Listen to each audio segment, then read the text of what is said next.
Pour ne rien manquer, abonnez-vous maintenant. Les Vraies Voix Sud Radio, le coup de projecteur des vraies voix. Et donc pour faire face aux violences qui éclatent depuis mardi dans tout le pays, François Hollande a donc appelé à l'unité nationale et au rétablissement de l'ordre républicain. Selon lui, le seul principe qui vaille dans cette période, Philippe. Je sais ce que soutient l'ancien chef de l'État, l'Union nationale. Je cite, pour soutenir la famille du jeune Naël, pour la justice et un soutien aux forces de l'ordre et aux autorités publiques. Alors est-ce que l'Union nationale, c'est ce qu'il faut en ce moment face aux émeutes? Ou est-ce que ça ne peut pas exister? Ou est-ce que vous pensez que les propos de François Hollande, c'est un peu ménager la chèvre et le chou? Est-ce que vous pensez que finalement qu'il a fait la synthèse comme il l'a fait pendant des années au Parti Socialiste? Venez nous le dire au 0826 300 300. Et pour nous en parler, c'est Guillaume Bigot qui est avec nous. Guillaume, bonjour. Bonsoir. Bonsoir. Vous êtes politologue et éditorialiste Sud Radio et CNews. Juste avant de revenir vers vous, Guillaume Bigot, un petit tour de table sur cette unité nationale. Ça pourrait être le bon sens, de bons sentiments, mais Philippe Bilger, est-ce que ce serait possible ? Alors d'abord, Cécile et Philippe, si on me l'avait demandé, j'aurais été persuadé que compte tenu du fait qu'un policier était en cause et que c'était un jeune de Nanterre qui était mort dans les conditions qu'on sait, il n'y aurait pas eu d'union nationale. Mais je ne pensais tout de même pas à ce point que au moins un parti, Virginie l'a dit tout à l'heure, Jean-Luc Mélenchon et certains de ceux qu'ils soutiennent iraient de manière aussi ostentatoire et délibérée porter atteinte à une volonté d'apaisement et je dirais de concorde, parce que même le Parti Socialiste sur ce plan a été correct. Même Marine Tondelier a dit tout de même il est souhaitable que lorsqu'elle a vu la tentative d'assassinat de la famille du maire. Donc François Hollande a raison, mais en réalité, la question que vous posez est, j'allais dire, tardive. Elle n'a, d'une certaine manière, elle n'a plus de sens parce que l'union nationale qu'on aurait pu attendre n'a pas eu lieu, n'a pas plus lieu et donc en réalité ça s'apaise un petit peu à l'heure actuelle. Elle n'aura pas davantage lieu après puisque elle n'aura plus lieu d'être. Virginie Kelmels. Oui, je souscris à ce que vient de dire Philippe. Je redis que pour moi c'est absolument ahurissant que des personnes élues qui ont envie d'avoir des responsabilités de premier plan puissent à ce point diviser les Français, jeter de l'huile sur le feu, voire détourner un acte de ce qui s'est réellement passé, parce que, pardon, mais là encore, ce n'est pas un crime raciste, ce n'est pas une tentative de meurtre, ce n'est absolument pas ça. C'est malheureusement un policier dans l'exercice de ses fonctions qui peut-être a commis quelque chose d'irréversible et de grave, mais une fois encore... Mais c'est l'enquête qui le déterminera. L'enquête le déterminera. Cécile, vous rappeliez quand même qu'il y a eu une très mauvaise interprétation de la vidéo et des propos. Les mains derrière la tête, ça ne veut pas dire je vais te mettre une balle dans la tête. Il n'y a pas d'intention de tuer. A contrario, on voit la réponse d'attaque des maires où là, il y a une volonté délibérée et pour homicide volontaire sur, par exemple, la famille du maire de l'Haye-les-Roses. Donc, on est en train de tout mélanger avec une gauche radicale qui, pour moi, est devenue un danger public. Donc oui, bien sûr que l'union nationale paraît être de mise dans n'importe quelle situation. Je veux dire, on voit bien que c'est gravissime ce qui se passe. On est tous malheureux de voir les images partout en France. Donc on se dit qu'on a quand même des gens extrêmement dangereux qui attisent des feux et qui sont pour moi des irresponsables. Ça c'est le premier temps. Deuxième temps, est-ce qu'il faut une union nationale derrière cela? Eh bien moi, je fais partie de ceux qui pourtant ont considéré qu'il fallait que la droite se reconstruise, qu'il fallait offrir des alternatives, que je n'étais pas du côté de ceux qui ont rallié Emmanuel Macron. Mais aujourd'hui, je le redis, je pense qu'on ne peut pas avoir 4 ans pour rien. Je pense qu'il faut à un moment donné que sur des choses aussi graves, aussi urgentes, on voit bien que l'embrasement des banlieues, c'est aujourd'hui, mais ce sera peut-être à nouveau demain ou après-demain. Il faudrait, de mon point de vue, que ce que j'appellerais des hommes et des femmes de bonne volonté se rassemblent au-delà des clivages politiques. Quand j'entends à Bernard Cazeneuve, je pense qu'il a un avis intéressant sur ce qui peut se passer en banlieue, y compris chez les LR et ainsi de suite. pour forcer le gouvernement à prendre des décisions courageuses. Et j'ai bien aimé le changement de pied de Dupond-Moretti ce week-end, donc je tenais à le dire. Régis Maillot. Oh, l'union nationale, c'est un peu une arlésienne de tout temps, donc mettre d'accord des gens qui ont fait un principe de désunion, finalement un principe de gouvernance ou d'opposition politique, c'est un peu une chimère. C'est utopique. Oui, à mon sens. Oui. Ouais, l'union nationale, c'est comme discuter de dopage dans le Tour de France. Tout le monde est d'accord sur le principe, mais en coulisses, ça fonctionne pas. Guillaume Bigot est avec nous, politologue et éditorialiste sur Sud Radio CNews. Forcément, quand François Hollande jette ça, c'est aussi une façon de reprendre la parole, mais est-ce que c'est une phrase ou en tout cas c'est une proposition qui peut apaiser? Il n'a pas dit que ça, il a dit également que ce qui se passait dans les banlieues, et maintenant c'est sorti des banlieues, c'est toutes les émeutes, ça n'avait rien à voir avec l'immigration. Bon, c'est un peu comme s'il avait dit les tremblements de terre n'ont rien à voir avec l'activité sismique ou, je sais pas, les volcans n'ont rien à voir avec l'activité volcanique. Enfin, c'est surréaliste.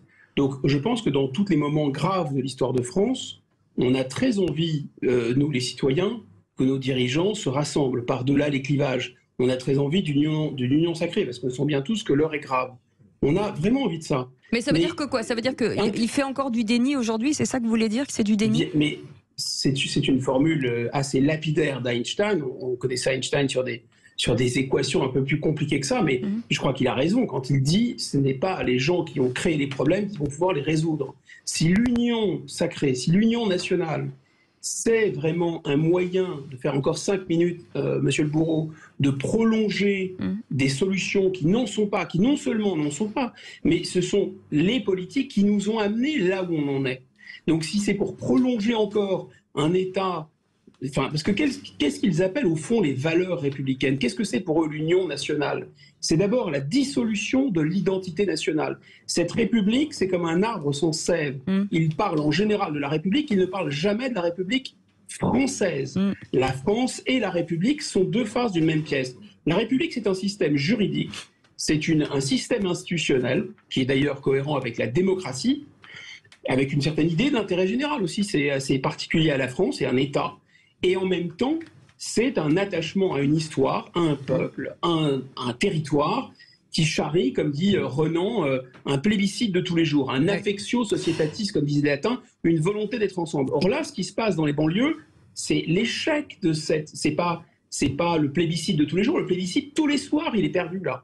Donc qu'est-ce que ça veut dire, cette union nationale, autour de quoi? Autour des gens qui ont pulvérisé l'idée de nation? Autour des gens qui ont fait venir 4 millions d'immigrés depuis les émeutes de 2005 Ils veulent qu'on continue ça? Guillaume Bigot, bien, mais ça va mal se passer. Restez avec nous, beaucoup de réactions au standard avec, au 0826 300 300 avec Jaffar qui est avec nous et qui voudrait réagir. Bonsoir Jaffar. Bonsoir Jaffar. Bonsoir. Bienvenue. Bonsoir à vous. Vous nous appelez du Gard. Voilà, je suis très honoré. Bonjour à la France. Et bonjour, quand je dis aux Français, ça veut dire tout le monde. Oui. Voilà, c'est vraiment, je suis très honoré. Je vous écoute. On vous écoute, vous vouliez réagir, Jaffar. Voilà, en fait, il y a énormément de choses qui font que certaines personnes, ça veut dire que moi, je suis né dans les débuts des années 70 et j'ai remarqué de plus en plus les nouvelles générations, on n'arrive plus à les raisonner, on n'arrive plus à, comment dirais-je, à discuter avec eux, à essayer de les temporiser et tout ça. Et je pense aussi l'éducation joue beaucoup dedans, parce qu'en fait, les parents n'osent plus. Ne les tient plus. Vous voyez, le fait aussi que les parents, ils savent que... moi, j'ai un enfant, il sait très bien que si je lui mets une torgnole, s'il fait des bêtises, il peut aller à la police, il peut porter plainte. Vous voulez faire quoi dans ces cas-là? Oui, c'est ce que certains papas disent aussi, que effectivement, quand il est réprimande, voilà, c'est ça. Voilà. Et en fait, par moment, il y a certaines mesures, certaines lois qui sont pas bien réglées, je dirais. Vous voyez, des fois, on jette un peu le bébé avec l'eau du bain. Vous voyez? Ouais. Voilà. Donc en fait, il faut pouvoir réprimander son gamin dans la limite du raisonnable. Mais je dis pas qu'il faut s'amuser à taper son gamin. Je veux dire, il faut aussi qu'on puisse avoir... il faut remettre de l'autorité, quoi qu'il arrive. Remettre de l'autorité. Voilà, c'est ça, réinstaurer de l'autorité. Restez exactement ça. Restez avec nous, Jaffar. Patrick, 0826 300 300. Patrick de l'Ariège, vous vouliez réagir aussi. Une union nationale, oui, non? De toute façon, je dirais un sursaut national, c'est évident. Seulement, comment réaliser une union nationale avec un parti qui tient des propos inadmissibles? Et s'il appartenait à notre bord politique, je pense que les sanctions auraient été autrement plus sévères que je dirais qu'une réprobation. Vous parlez de LFI, vous dites que s'ils avaient été à droite, ça aurait fait scandale. Ah ben oui, nettement, oui. Je pense qu'on aurait même parlé d'interdiction du parti. On va rester avec nous, Patrick. On va réagir sur ce que vous dites. En fait, Cécile, Philippe, l'union nationale, à la supposer politiquement souhaitable, elle est techniquement impossible. Parce qu'en réalité, elle imposerait qu'on soit prêt à regarder le réel et le factuel tels qu'ils sont. Oui. On n'admet même pas que Nahel a un certain nombre de signalements judiciaires très préoccupants. Et de l'autre côté, bien sûr, pour certains, le policier est présumé coupable. À partir du moment où on ne parvient même pas à s'accorder sur des données incontestables, on ne peut pas espérer une union nationale. Non, en parlant pour vous dire ce que disait Patrick Virginie Calmels, on a l'impression qu'aujourd'hui, le parti le plus marginalisé ou extrême de la politique française, c'est devenu la France insoumise. C'est vrai ou c'est pas vrai? Notamment là, quand on voit les derniers sondages, Jean-Luc Mélenchon s'effondre par rapport aux réactions des politiques depuis le début des violences. C'est rassurant. Moi, je pense que les Français, dans leur grande majorité, traduisent dans les sondages que malheureusement il s'est mis en dehors des règles républicaines. Regardez, ça fait des années qu'on se demande si le Rassemblement national, avant Front National, est un parti républicain ou pas. Mais aujourd'hui, le parti le plus anti-républicain de France, c'est celui de Jean-Luc Mélenchon.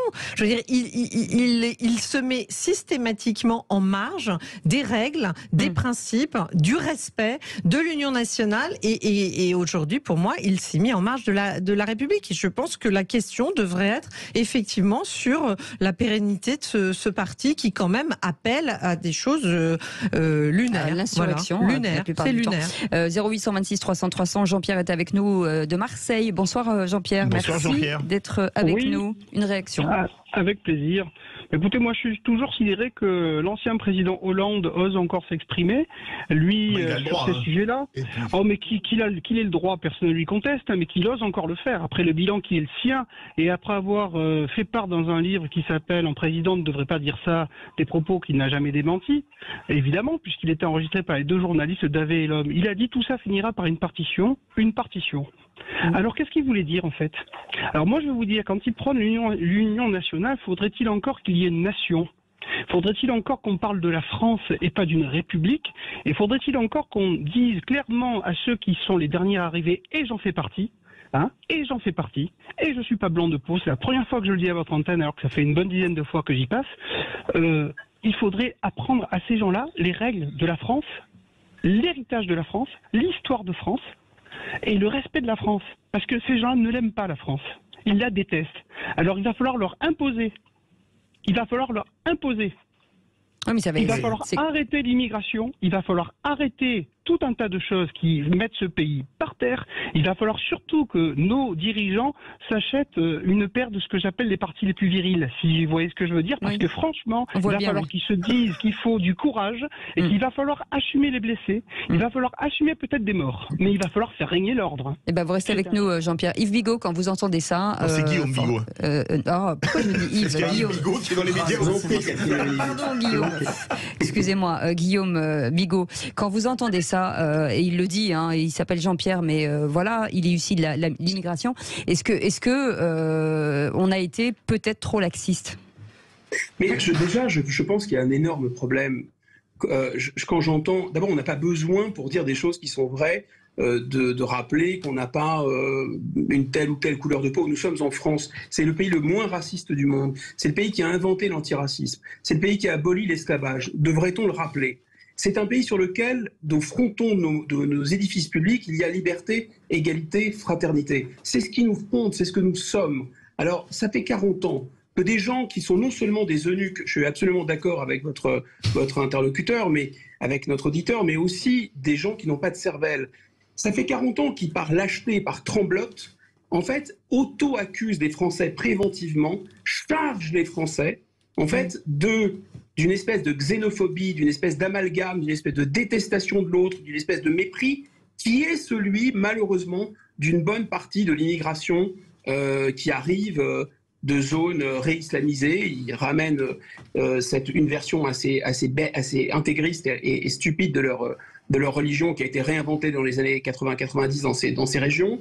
Et ils détestent l'autre, ils sont dans la xénophobie, ils sont dans la haine raciale. Et nous nous accusons nous-mêmes d'être comme ça pour cacher cette réalité. C'est pas cacher ce sein que je ne saurais voir, c'est cacher cette xénophobie, cette haine de l'autre que nous ne voulons pas voir.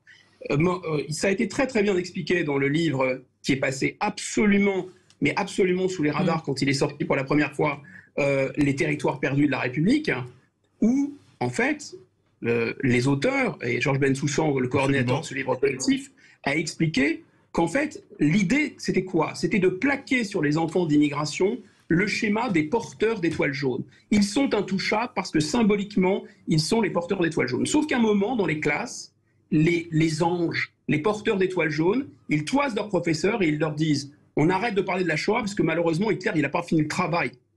Voilà, c'est ça qui s'est passé. Alors là, évidemment, erreur 404. Oui, mais... Et qu'est-ce qu'on a fait? Ça date des années 2000. Qu'est-ce qu'on a fait? Poussière sous le tapis. On n'en parle pas. Voilà, c'est interdit d'en parler. Allez, on dégage. Et on continue dans ce déni, dans ce délire, puisque j'entends sur les ondes, j'entends « ah, mais ils brûlent leurs propres écoles, leurs propres mairies, leurs propres quartiers ». Mais non! Ils brûlent nos écoles, nos mairies, notre quartier, c'est notre pays, le nôtre, c'est-à-dire celui des Français, Guillaume, comme celui des immigrés. Nous sommes un peuple, un seul peuple. Et Guillaume, après, ils sont pour la majorité aussi français, donc c'est bien leurs écoles. Mais précisément, c'est précisément parce qu'ils sont français. Mais vous pouvez pas nier, mais Guillaume, vous ne pouvez pas nier que certains ont des problèmes pour trouver du travail. Vous ne pouvez pas nier que certains ont des problèmes pour trouver des logements aussi. Ça, vous pouvez pas nier non plus. Vous ne pouvez pas nier non plus que s'il y avait un jeune de Lozère qui avait été victime d'une bavure et que ses copains avaient brûlé une gendarmerie, le président de la République n'aurait pas appelé à apaisement. Vous ne pouvez pas nier que 90 milliards d'euros ont été déversés sur ces banlieues. Non, vous mais ne pouvez pas le nier.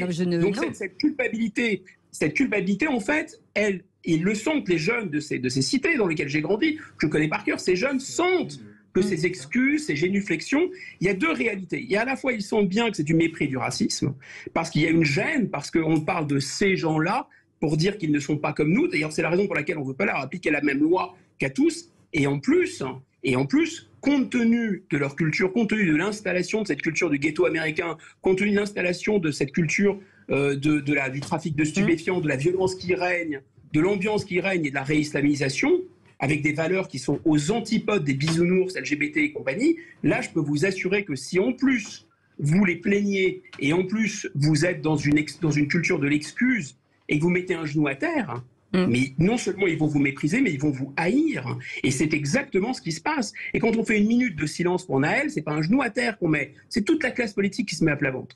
Merci beaucoup Guillaume Bigot d'avoir été avec nous. Vous restez des réactions, 0826 300, ça sonne énormément au standard. Beaucoup d'appels. On reste ensemble jusqu'à 19h. À tout de suite.